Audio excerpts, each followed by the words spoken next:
छायापुर नाम का एक छोटा सा गांव था। वहां अब गिनती के ही लोग रह गए थे। न वहां बिजली थी, न स्कूल और न ही कोई अस्पताल। शहर वहां से लगभग 30 किलोमीटर दूर था। इसी वजह से गांव के अधिकतर लोग शहर की ओर चले गए थे।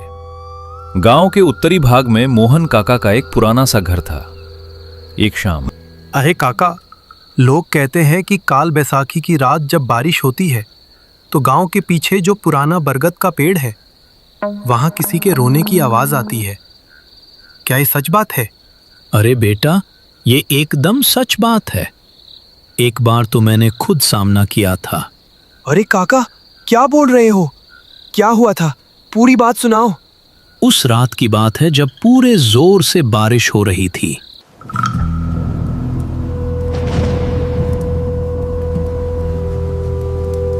शाम के 7 बज रहे थे। चारों तरफ मूसलधार बारिश हो रही थी। अरविंद की नई नई शादी हुई थी। उसकी पत्नी को हिल्सा मछली बहुत पसंद थी, इसलिए अरविंद हिल्सा मछली खरीदने के लिए बाजार आया था और लौटते लौटते शाम हो गई। आज शाम से मूसलाधार बारिश हो रही है। बारिश रुकने का कोई भी संकेत दिखाई नहीं दे रहा। पता नहीं ये बारिश कब रुकेगी और मैं कब घर पहुंच पाऊंगा। घर पर मेरी नई पत्नी मेरा इंतजार कर रही है। इतनी देर तक घर नहीं लौटने की वजह से वो जरूर बहुत चिंतित हो रही होगी। क्या हुआ अरविंद? इतने गंभीर होकर क्या सोच रहे हो? कुछ नहीं दादा। अरे, ऐसा कुछ नहीं कह देने से क्या होगा? वो उम्र मैं भी पार कर चुका हूँ। जरूर तुम अपनी नई पत्नी के बारे में सोच रहे हो, इसलिए तूफान और बारिश के दिन बाजार आना ठीक नहीं होता, है ना? बैसाख महीना खत्म होने वाला है, लेकिन अभी तक हिल्सा मछली नहीं खाई। अर्पिता को हिल्सा मछली बहुत पसंद है, इसलिए मछली खरीदने आया हूं। लेकिन इस बारिश में फंस गया। शाम होते होते अब रात हो गई। अभी तक घर नहीं लौट पा रहा हूं। इतनी चिंता मत करो, तुम आराम से चाय पियो। देखना, ये बारिश थोड़ी देर में रुक जाएगी। दुकानदार निताई दादा की बात मेरे मन को शांत नहीं कर पाई। मन में तरह तरह की चिंताएं घूम रही थीं। घड़ी की ओर देखा तो रात के 7 बज चुके थे। पता नहीं मैं कितनी देर में घर पहुंच पाऊंगा। काल बैसाखी बारिश जैसे रुकने का नाम ही नहीं ले रही। निताई दादा, बारिश थोड़ी कम हुई है, अब क्या मैं घर जाऊं? अरे, ये क्या बात हुई? अभी भी हल्की हल्की बारिश हो रही है। घर जाते जाते तुम तो पूरी तरह भीग जाओगे। लेकिन अभी चलना शुरू नहीं करूंगा तो घर पहुंच नहीं पाऊंगा, और इस काल बैसाखी बारिश की रात में कोई रिक्शा भी नहीं मिलेगा। मुझे पैदल ही घर लौटना होगा। ठीक है, जाओ फिर, लेकिन सावधानी से जाना। निताई दादा से विदा लेकर मैं घर की ओर चल पड़ा। पूरी सड़क बिल्कुल खाली थी। आसपास जहां तक नजर जाती कोई इंसान दिखाई नहीं दे रहा था। चारों ओर सन्नाटा पसरा हुआ था। बारिश के पानी से रास्ते कीचड़ से लथपथ हो चुके थे। ठीक से चलना भी मुश्किल हो रहा था। पता नहीं क्यों मुझे बहुत डर लग रहा था। शरीर सिहर रहा था। अंधेरी सुनसान सड़क पर अपने ही कदमों की आवाज सुनाई दे रही थी। बार बार लग रहा था कि कोई मेरे पीछे पीछे चल रहा है। पीछे मुड़कर देखता, लेकिन कोई दिखाई नहीं देता। ऐसे ही डरते डरते मैं काफी दूर आ गया। अब लगभग 1 किलोमीटर आगे बढ़ते ही मैं घर पहुंच जाता। तभी अचानक एक भयानक आवाज सुनकर मैं चौंक उठा। डरते डरते मैंने चारों ओर देखा, लेकिन कहीं कोई नहीं था। तभी अचानक तेज बारिश शुरू हो गई। मैं पूरी तरह भीगने लगा। बारिश से बचने के लिए दौड़कर मैं हमारे गांव के पुराने बरगद के पेड़ के नीचे शरण लेने लगा। बड़े बड़े बूंदों में मूसलाधार बारिश हो रही थी। पता नहीं ये बारिश कब रुकेगी और मैं कब घर पहुंच पाऊंगा। अगर मेरे पास छाता होता तो शायद ये परेशानी नहीं होती। बरगद के पेड़ के नीचे मैं काफी देर तक खड़ा रहा। घड़ी देखी तो रात के 10 बजे बज चुके थे, लेकिन ये काल बैसाखी बारिश रुकने का नाम नहीं ले रही थी। ऐसे सुनसान स्थान पर अकेले खड़े रहना मुझे डरावना लग रहा था। मुझे ऐसा लग रहा था कि बारिश के साथ कोई अजीब सी आवाज मेरे कानों में आ रही है। मैंने ध्यान लगाकर सुनने की कोशिश की। मैं बहुत हैरान हो गया। क्या अजीब बात है। बचपन से मैं इसी रास्ते से आता जाता हूँ। लगभग रोज ही बाजार जाता हूँ, लेकिन इससे पहले कभी इस झोंपड़ी को नहीं देखा। आज अचानक ये झोपड़ी यहाँ कहाँ से आ गई? ये कैसे संभव है? यहाँ कौन रहता है और रो कौन रहा है? मुझे अपनी आंखों पर विश्वास नहीं हो रहा था। ऐसा लग रहा था जैसे मैं जागते जागते सपना देख रहा हूं। मैं और भी हैरान तब हुआ जब देखा कि बाहर इतनी बारिश हो रही है लेकिन झोपड़ी बिल्कुल सूखी है।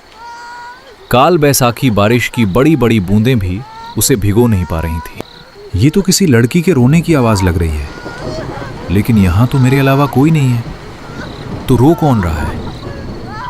लड़की के रोने की करुण आवाज हवा में घुलकर पूरे इलाके को हिला रही थी। मुझे उस पर बहुत दया आ रही थी। जरूर वो किसी मुसीबत में है। मुझे उसकी मदद करनी चाहिए। मैं झोपड़ी के पास गया, लेकिन क्या अजीब, मैं पूरी तरह भीग चुका था लेकिन झोपड़ी बिल्कुल सूखी थी।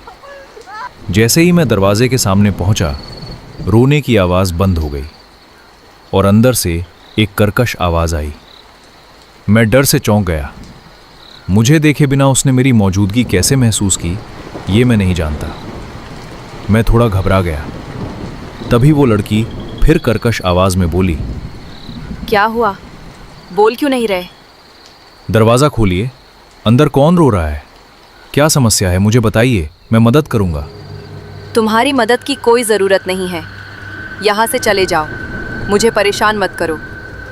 उसकी कर्कश आवाज सुनकर मुझ में वहां खड़े रहने की हिम्मत नहीं रही। मैं वापस बरगद के पेड़ के नीचे आकर खड़ा हो गया। आज मुझे बहुत डर लग रहा था। शरीर में सिहरन दौड़ रही थी। ऐसा एहसास पहले कभी नहीं हुआ था। उधर बारिश भी नहीं रुक रही थी और मैं घर भी नहीं जा पा रहा था। जैसे ही मैं पेड़ के नीचे आया, लड़की फिर रोने लगी। इस बार उसकी आवाज पहले से भी ज्यादा दर्दनाक और भयानक थी। उसका रोना मेरे दिल को चीर रहा था। मैं और वहां खड़ा नहीं रह सका। मैं फिर झोपड़ी की ओर बढ़ा। जैसे ही दरवाजे के सामने पहुंचा, आवाज बंद हो गई और पहले से भी ज्यादा कर्कश स्वर में बोली, फिर क्यों आए हो? यहाँ से चले जाओ। इतनी दर्द भरी तरह से क्यों रो रही हो? क्या हुआ? बार बार मुझे परेशान क्यों कर रहे हो? मैंने तुम्हें जाने के लिए कहा है। कृपया दरवाजा खोल दीजिए, बाहर बहुत बारिश हो रही है। मैं पूरी तरह भीग चुका हूं। अगर आप मुझे अंदर आने दें तो मेरी बहुत मदद होगी। बारिश रुकते ही मैं अपने घर चला जाऊंगा। ये कहते ही सफेद साड़ी पहने एक बेहद सुंदर लड़की दरवाजा खोलकर बाहर आई। उसकी बड़ी बड़ी आंखें और लंबे रेशमी बाल देखकर मैं मंत्रमुग्ध होकर उसे देखने लगा। कोई इंसान इतना सुंदर भी हो सकता है, ये मैंने कभी सोचा भी नहीं था। क्या हुआ? ऐसे मुंह खोलकर क्यों देख रहे हो? नहीं, मेरा मतलब, अभी तक रो कौन रहा था? मैं, और कौन होगा? उसकी बात सुनकर मैं हैरान रह गया, क्योंकि उसे देखकर बिल्कुल नहीं लग रहा था कि वो इतनी देर से रो रही थी। मैं हिचकिचाते हुए बोला, आप रो क्यों रही थी? उन्होंने मेरे पिता को मार डाला। उन्होंने? कौन? किसने आपके पिता को मारा? इतने सवाल क्यों पूछ रहे हो? अंदर आना है या मैं दरवाजा बंद कर दूं? चलो अंदर चलते हैं। मैं उसके साथ झोपड़ी के अंदर गया। अंदर सब कुछ अस्त व्यस्त था। सामान इधर उधर बिखरा हुआ था, जैसे अभी अभी डाकुओं ने लूटपाट की हो। मैं एक कोने में बैठ गया। मुझे बहुत प्यास लगी थी। क्या आप मुझे एक गिलास पानी दे सकती हैं? लड़की बिना कुछ कहे पानी ले आई। मैंने एक ही सांस में पूरा पानी पी लिया। फिर गिलास लौटाते हुए कहा, अगर आप बुरा ना माने तो एक बात पूछूं? क्या बात? मैंने एक अजीब चीज देखी। शाम से बारिश हो रही है, सारी सड़कें भीग चुकी हैं, लेकिन ये घर बिल्कुल सूखा है। ऐसा क्यों? लड़की बिना जवाब दिए गिलास रखने चली गई। मैंने उसे पुकार कर कहा, एक बात बताइए, आप सफेद साड़ी क्यों पहने हुए हैं? क्योंकि यही मेरा पहनावा है। उसका जवाब सुनकर मैं और भी हैरान हो गया। मेरे मन में बेचैनी बढ़ती जा रही थी। लगा जैसे मैं किसी मुसीबत में फंसने वाला हूं। थोड़ी देर चुप रहा, फिर पूछा, मैं रोज इस रास्ते से आता जाता हूं, लेकिन ये घर पहले कभी नहीं देखा। आप लोग यहां कब से रह रहे हैं? इतने सवाल क्यों कर रहे हो? बार बार परेशान क्यों कर रहे हो? इतना कहकर लड़की गुस्से में मेरी ओर देखने लगी। मैं डर से कांप उठा। उसकी आंखों से खून बह रहा था। उसके दांत बाहर निकल आए थे। पूरे शरीर पर यातना के निशान थे। मैं समझ गया वो इंसान नहीं, एक भयानक प्रेतात्मा है। डर से मेरा शरीर सुन्न पड़ गया। आंखें फटी रह गईं। हाथ पैर कांपने लगे। मैं चीखते हुए भागने की कोशिश करने लगा, लेकिन अजीब बात, मुझे बाहर जाने का कोई दरवाजा नहीं मिला। कहाँ भागेगा? तेरे बचने का कोई रास्ता नहीं है। मैं पागलों की तरह इधर उधर भाग रहा था और वो डरावनी हंसी हंस रही थी। मेरा दिल जोर जोर से धड़क रहा था। गला सूख गया था। डर के मारे हालत खराब थी। हिम्मत करके मैं उसके सामने मुड़ा और रोते हुए बोला, मुझे मत मारो, मैंने तुम्हारा कोई नुकसान नहीं किया। मैं गलती से यहां आ गया, कृपया मुझे छोड़ दो। चुप हो जा। तुम लोगों की वजह से मैं इस तूफानी रात में चैन से रो भी नहीं सकती। एक बार तुम लोगों ने मुझे और मेरे पिता को मार ही डाला, अब मुझे रोने भी नहीं दोगे? तुम इंसानों को कोई माफी नहीं, कोई माफी नहीं। ये कहकर वो मेरी ओर बढ़ी जैसे मेरा गला दबाने वाली हो। डर से मेरा शरीर कांप उठा। सिर घूमने लगा। आंखों के सामने अंधेरा छा गया। फिर मुझे कुछ याद नहीं। अरविंद, तुम इस बरगद के नीचे क्यों आए थे और बेहोश क्यों हो गए? क्या हुआ था? मैंने दादा को पिछली रात की पूरी घटना बताई। सब सुनकर दादा बोले, कई साल पहले यहां एक आदमी अपनी सुंदर बेटी के साथ रहता था। एक तूफानी रात डाकू आए। उन्होंने उसके पिता की हत्या कर दी और लड़की को भी मार डाला।